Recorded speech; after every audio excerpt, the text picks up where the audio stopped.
In the heart of Dubai, where glass towers scraped the sky and luxury flowed as freely as the desert wind, lived one of the world's most enigmatic billionaires, Khalid Al Farouk. His name alone commanded reverence, whispers, and a certain unease. He was a man of power, wealth, and mystery, though not just for his immense fortune, but for the exacting standards with which he ran his empire. Boardrooms shook when he walked in, deals were rewritten in his absence, and diplomats hesitated before speaking. Yet, despite his immense influence, Khalid preferred the quiet command of subtlety.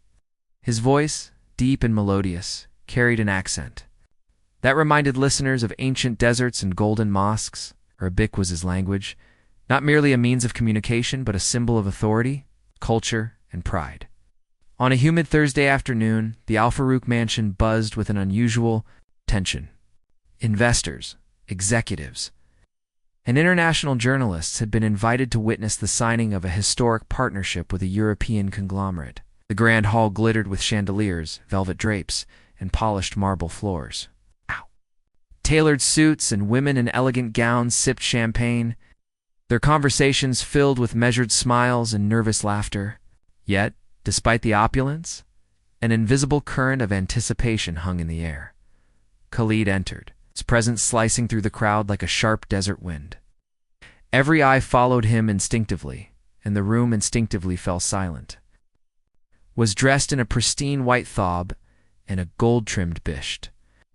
Traditional garments that, despite their simplicity, spoke of power and heritage.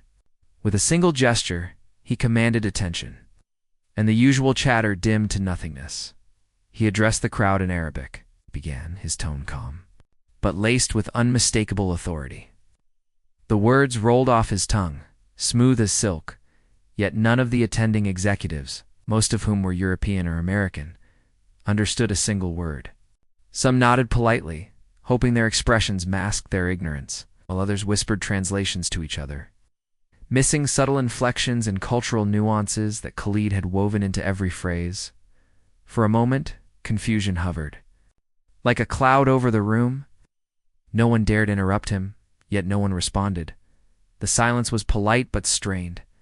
Khalid's eyes swept the room with the precision of a falcon. He spoke again, a slightly more pointed sentence, his gaze landing on the assembled leaders as if testing them. Still no response came.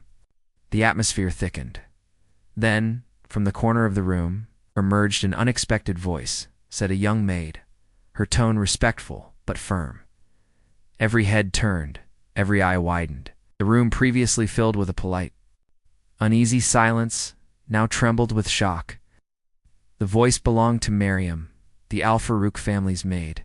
Her skin was a deep, rich ebony, her presence usually overlooked amid the grandeur and glitter of the household staff.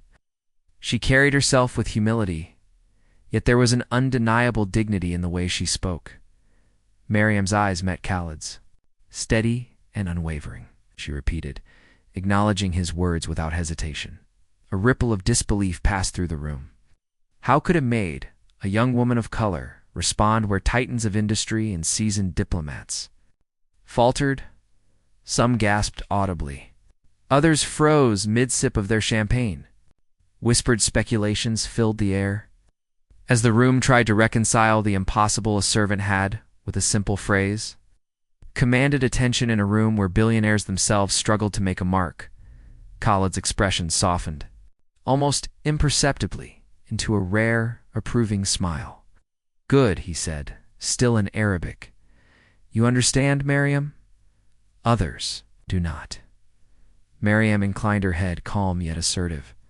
There was no arrogance in her demeanor, only a quiet competence that seemed almost otherworldly.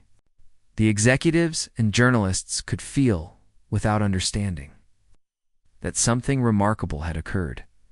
The rest of the afternoon unfolded under this new dynamic. Khalid continued to speak in Arabic, issuing instructions and making observations. Miriam translated only when necessary, her voice precise, and her timing impeccable. Each translation revealed layers of subtlety that the foreign executives had failed to grasp in real time. They realized that the partnership, seemingly straightforward on paper, carried cultural, ethical, and strategic nuances that only someone intimately familiar with Khalid's thought process could navigate. By evening, what had begun as a routine signing ceremony had transformed into a demonstration of silent power, a reminder that language, culture, and respect could hold sway, even in a world dominated by money. Maryam's presence was no longer incidental. She had become an essential bridge between worlds, a quiet force that ensured Khalid's intentions were perfectly understood. Khalid, seated at the head of the long mahogany table, regarded the room with calm satisfaction. Maryam stood just behind him, poised yet unobtrusive. Those who had arrived with preconceptions about wealth, race, power, now realized that authority could manifest in unexpected forms. The lesson was clear. Comprehension, courage, and loyalty could speak louder than any fortune, and in that moment, it was Maryam, the Black Maid, whose voice carried weight stronger than gold. The room remained silent for a while after the ceremony ended. Executives and journalists, accustomed to being the most important voices in any room, now sat humbled, aware that the hierarchy of understanding and respect transcended social and financial status. Khalid's message was unmistakable.